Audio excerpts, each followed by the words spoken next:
Good afternoon, this is Gavriel Jacknin. I welcome to BJC Mitzvah Day. Negative Mitzvah number 137. A Mitzvah Day keeps your soul on its way. Here we go. Still PG-13 mitzvahs. It is a negative commandment that a mamzer, and we'll learn what that means, is not to marry a daughter of Jewry.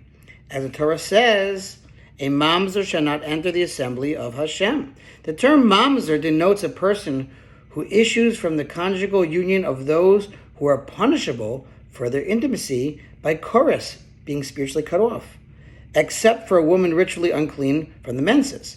A child by her is of defective status, but is not a mamzer. So in other words, a mamzer comes from a union of, like, let's say, brother and sister, or a person who sleeps with his mother, God forbid, or mother-in-law, right? So those are, as we mentioned, forbidden relations. A child that comes through one of those relations is considered a mamzer.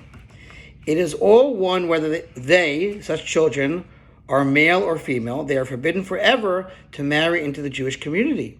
Both a male and a female mamzer may marry converts to Judaism, and their children have the status of mamzer.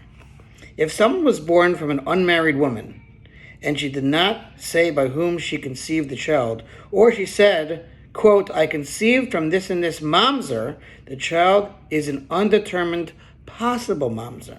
So too, if a child is found in the marketplace, and neither his mother nor his father is known, he is an undetermined possible mamzer. By the law of the Torah, an undetermined mamzer is permitted to enter the assembly, i.e., marry into the community. But the sages forbade them, that's from the Talmud, to marry into the community.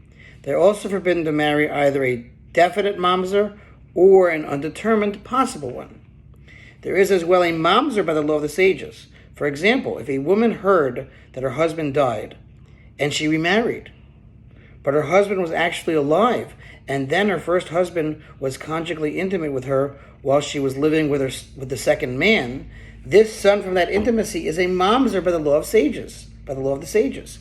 A mamzer by the sages' law is permitted to marry only another mamzer by the sages' law. This mitzvah is in effect everywhere and every time, and that was your mitzvah.